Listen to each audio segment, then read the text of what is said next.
What is good, everybody on YouTube? It's, of course, your boy Dame. And Kamari. And we got Whisper with us this time because can't nobody tell her to leave. And first, we just want to thank you for 500 subscribers, man. It's been a long journey. And, we appreciate all 500 of y'all and all three of my accounts that subscribe to it. So, 500. We still got there. But, we just gonna jump right into it. When we first started the podcast, one of the first topics we talked about was somebody we had at our school that was about to go into the NFL draft. Yeah. And that was Max Crosby. Shout out to him. His ass a Pro Bowler and some more shit. You feel me? Yeah, that shit crazy. That shit crazy. Then went a long way.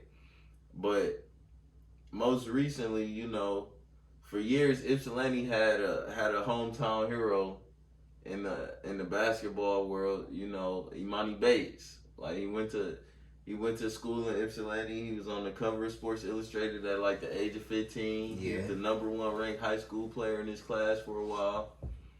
Committed to Michigan State. Switched to Memphis. Played with current Piston Jalen Duren when he was there, but had a rough year. And now he's playing in Ypsilanti again at our old school, Eastern Michigan. And I feel like we had big expectations, but we like 6-17. And that's all I care about is winning. I feel like, taking nothing away from you, man. He is an amazing player, of course. A bunch of accolades already in a young career, but it's crazy, like, opening up your phone and seeing, like, social media sites praising, you feel me, a losing game and a lackluster shooting night. You know what I'm saying? And that's not to say that, he not going to be that star that, we know he got the potential to be. But just being at Eastern just don't feel like it's the place right now, for real, in my opinion. Like, I don't know, like he getting his touches, he getting all the workload, but when it come down to it, like you can't make what's happening at Eastern sound or look good right now. Yeah, I feel like, we in the Mid-American Conference, and I feel like we definitely expected more wins. I feel like we already had Noah Farrakhan. Now we got Emoni Bates. We got two people in the college basketball world that was once considered top players. You know what I'm saying? So we would think in the MAC conference that would lead to more wins, but at the same time, I've been beginning to wonder, was Eastern ever set up for anything like this? Like, do we have a coach that was ready for something like this, to really put a player like that in position to help us win games? Or is he out there telling them, it's your world, do your thing? I feel like it's the latter. I feel like Eastern right now is in a position where it's like we showcasing. Like Eastern a showcase right now. If you a hooper and you really want that spotlight, you really want them stats, I guess, and you want to put on that highlight reel to go to the league, then this is where we gonna give you full reign to do it. Cause clearly we want the media attention. That's just what it seems like to me. Cause it doesn't seem like there's no real emphasis on winning. It don't seem like it just don't seem like what we would expect for these high class players. Like, I don't feel like they getting what they need out of this athletic, department right now. To me, it feel like it's just a bunch of jerseys, a bunch of lights, and it's just a bunch of unproductivity. Like, it's not productive. You know what I'm saying? Yeah, He's performed all year. He's like in the top 10 of scoring, and he had like he damn near, what he had, 50 or like 48, I don't know. But it comes down to not many players out of the MAC conference ever gets drafted, and the ones that do, they usually are winning. Yeah, they when win they're in that scoring, MAC we conference. talking about scoring, we talking about stats, but are we talking about efficiency though? Yeah, and at the same, his efficiency isn't terrible for college. That's true. And especially the way the team rely on him to shoot so much. But it's still like I guess it's more of what the scouts gonna look at is that are they looking for him to because we obviously lead this team to wins. We obviously know he can score. Yeah, we obviously know that he can match up against anybody in the country pretty much. But I guess that does leave it to just is he being put in a situation to win? You know what I'm saying? Honestly, I feel like second round pick, I feel like give him a chance. He might turn out in 2 years in the league. Maybe on the bench the whole time. You see Cam Thomas right now. Yeah. As soon as he got some time, he going crazy. Yeah, and I'm pretty sure that we not smarter than any scouts right now. They looking at the situation right now and seeing what he looking more at his strengths rather than his weaknesses. Cause like we said, he's still young. How old is he right now? Man, let me look it up. I don't want to be wrong. I feel like he's like 19. Yeah. He's somewhere around there for sure. Yeah, he's 19. Yeah, he's so 19. He got more than enough room to grow and shit. I know the scouts looking at it same like he could do everything. He just need to be put in position to be able to do it. Yeah, and shit. I feel like even if he stay another year, that might up the chances a little bit too. But I feel like, I feel like he got out of high school early. He's trying to get to the league as quick as possible. But. Yeah. But shit, hey, good luck to him, cause shit, hey, I wanna get an Easter jersey. Can I get a Emoni Bates Easter jersey or some shit like that? But let's jump to the NBA, man. Kyrie playing his first game with Dallas today, and that is like the way that shit. Like I went to sleep. I'm like, all right, this nigga leaving. Woke up, damn, that nigga going there. I looked at my phone at work, like, okay, type shit. It seemed like that shit didn't go the way it was supposed to go though. Cause like I was watching this shit and it was talking about like Dallas had to come to that agreement at a certain time and they was like fishing for different packages and shit. And shit, it looked like all I knew was he wasn't going to the Lakers, man. Cause I just like that shit was just a fairy tale. I feel like it was a fairy tale. KD ain't finna link back up with Westbrook. Man, they not finna send Kyrie there just because Bron used to play with that nigga. Bro, the Nets owner don't care about like none that, of that bro. Shit. I used to believe shit like that, bro. This league crazy as hell. Yeah, I mean you see where he at though. Yeah. And the Lakers I'll tell you, the Lakers ain't got no money in free agency to just get that nigga next year either. How do you feel about the trade though? Who you think got the better end of it?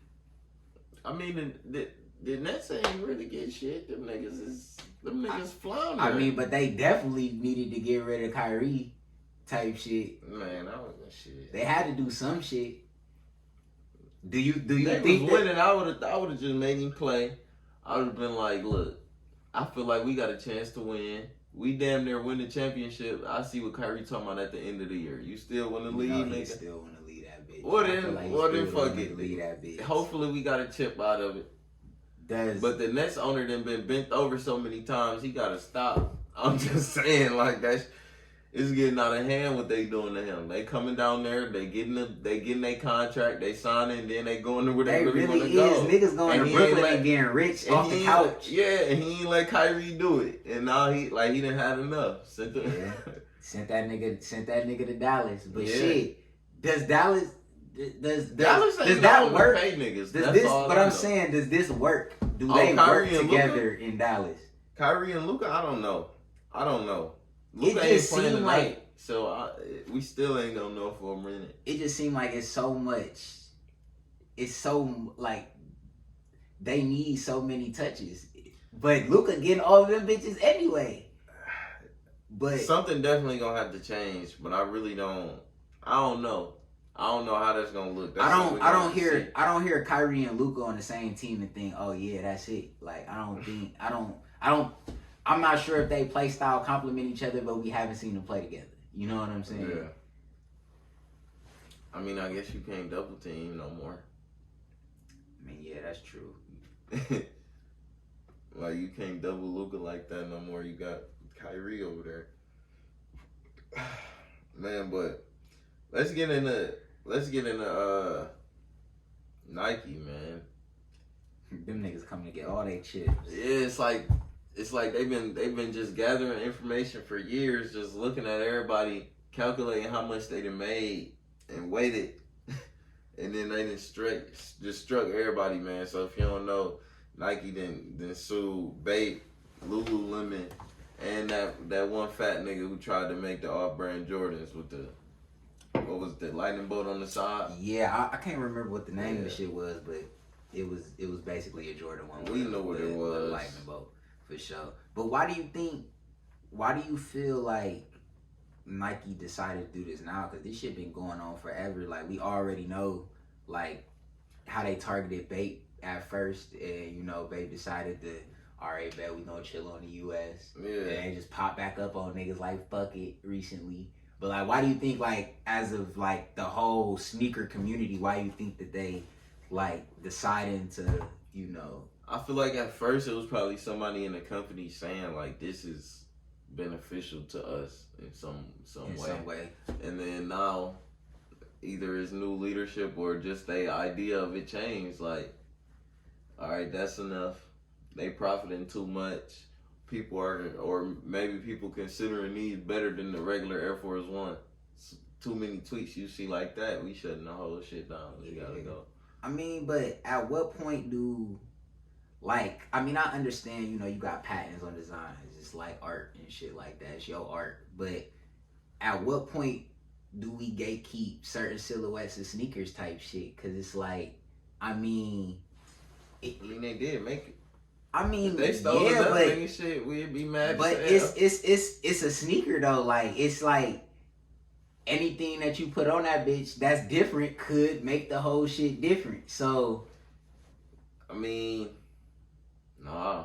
I mean, when like, that patent says otherwise. And like, and also another thing I was gonna say is this Nike fault, cause like, they allow resale culture to go the way that it go. They perpetuate resale culture and shit like this to the point where motherfuckers is shit will go buy a knockoff like Nike or something like that and be like, damn, I like this nigga brand type shit, as if it's their own. So like, I'm saying it as like, I understand how shit goes, but like, the way the culture has been pushed, people are looking at shit like a fucking Jordan 1 with a lightning bolt on it and really giving praise to the motherfucker that put the lightning bolt on that bitch, already knowing that bitch look like a Jordan 1. That's besides the point. I think it's amazing that I can buy this in this color and you were able to replicate this shit. You feel me? Like, yeah. So, I mean, I feel like it's Nike fault, and I feel like it's like,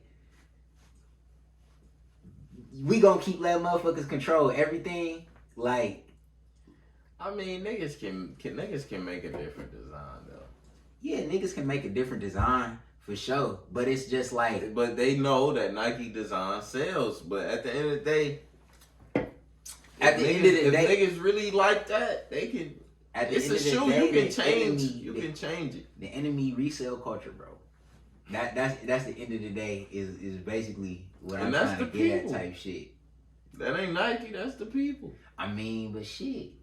You create something so popular and efficient, people want it. I mean, but it's like we can't blame these niggas like it's crap. They ain't forced niggas on it. Yes, you can though. Niggas, if you could blame Mark Zuckerberg for Facebook, you could blame niggas. Them niggas. That's a little different. Nah, cause niggas getting shot over Jordans and shit.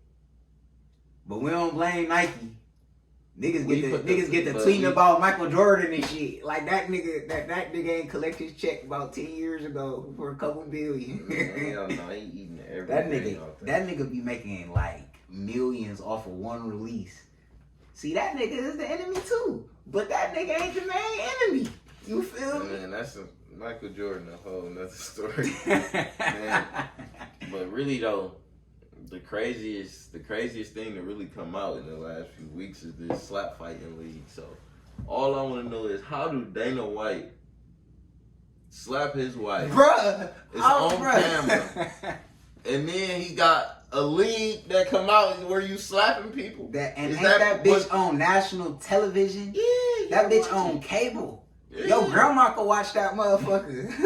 And they be getting fucked up. Bro, knocked out. Faces heem like these. And I think they've been doing that in Russia for a while. He just brought it over here. You watching that shit though? I mean, yeah. You know what he did, and you still watching that shit. I don't know his wife. That's why I ain't gonna lie though. But no, I really chalk that up to that's white on white crime. I stay out of that shit all the time. And I feel like that's all I got to say about that. You know what I'm saying? Got nothing to. If what can I do to him, man? I can't do nothing. You could not watch him slap, but I don't know. I like watching. Just like you said, he didn't collect. Like you said, Michael Jordan collected his check. The TV money is already in. It's already in. Them ads is already scheduled. It's over. I feel like anytime you go through a long day at work, you know, full of code switching, the network already invested. You feel me? You've been dealing with them folks all day, man. Turn on that slap contest, nigga, and watch them smack the shit out of each other. That's gonna make you feel man. How much surprise got to be for you to go up there and do it? For me? Yeah. The end? How many niggas I gotta go through? Shit, I don't know. Cause all you gotta do is win. I gotta win one nigga. One other nigga who just signed up and want the money just as bad as you. Is we the same weight? Yeah. And he want the money just as bad as you. So think how bad you want it. That's how bad he want it. On national television though? Yeah. Even if you win, you ain't coming out alright. I ain't gonna lie, you can get me up there smacking nigga for 50K. I ain't gonna lie. It don't take much for me to smack a nigga. I go with that bitch. I know I can take some hits for sure, nigga. For sure. 50K is all it need for me. So if y'all niggas need me up there, go put me on those scales. Put me and Dame against each other. We need to start a GoFundMe, a 50K GoFundMe. Me and you against each other in the backyard. Yeah, we a live streaming if we get 50K in the GoFundMe. Hey, it's been done. We gotta put that shit in the description. Man. I wonder, you know what I was thinking about though with the Slapfighting League? What? Is they gonna get like a Michael Jordan. Like imagine it's just a Michael Jordan a slapping motherfuckers. Like can't nobody slap like he can slap. Can't nobody take slaps like he can take them. I feel like all you asking for is a 350-pound white man that just. See, but he gotta be going against the other 350-pound white. You feel me? I mean, well, hey, we that's. But I do think the GOAT of a slap league will be white. Cause I tell you something. It's so hard to knock them niggas out. And they be not. White people got something in them that just keep them up. Like it's like they all Rocky. Rocky ain't never really beat nobody ass. He just stayed there the whole fight getting his ass beat. Yeah. And now the nigga at the end like, what the fuck? I will this say, is the same nigga from the first round. I done hit him with everything. Niggas do not take getting slapped well. Or getting hit in general. Niggas ain't taking too many punches. You see a nigga get hit with about 3-4 clean punches in a fight, he waving out most 9 times out of 10. Man. Damn. The week's been so crazy. I said the craziest thing was the Slapfighting League. How the fuck did China get a spy balloon all the way to where the fuck was it? I don't know. Where the fuck was that shit at? Montana? They said they shot that bitch down over Montana. I think so. It was. They said, but look, They got that bitch over here the same way they get everything else over here. But look, this is my question. If it came from China, how are we not noticing that bitch until it come through Idaho? That mean that bitch had to come through Canada. It had to come all the way from China. I'm not getting. But like, wasn't it like a? How far do them bitches travel? That's what I'm saying. They can travel far though, but the thing is, they said it. But look though, we don't know what type. We don't know if it was like a blimp from. They said the Chinese sent it.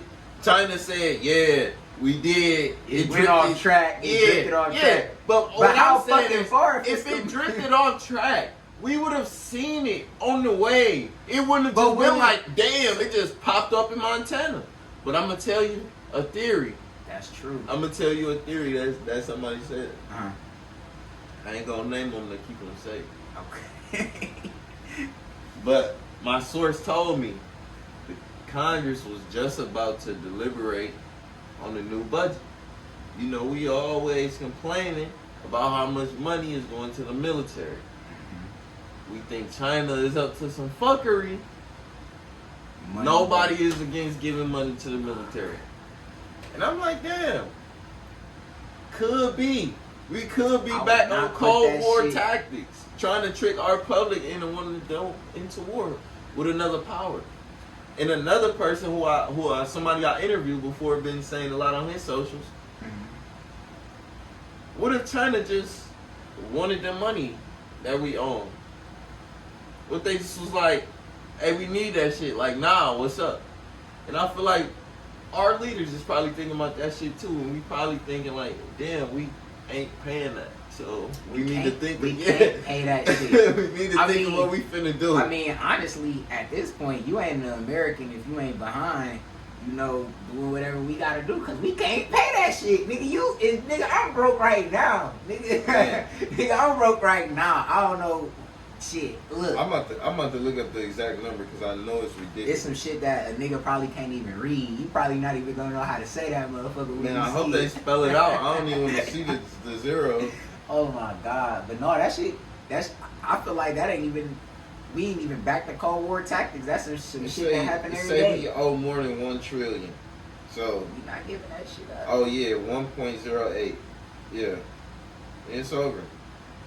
It's over. If they want that, they ain't getting it. So it's war. That's like that shit when you don't even want to fight a nigga, but you got to. Because he disrespected you, bro. I ain't even mad, bro. Like, I ain't even mad at y'all niggas. We just been borrowing money for presidents. Like, they just been switching office. The secret is, hey, China will pay for that shit.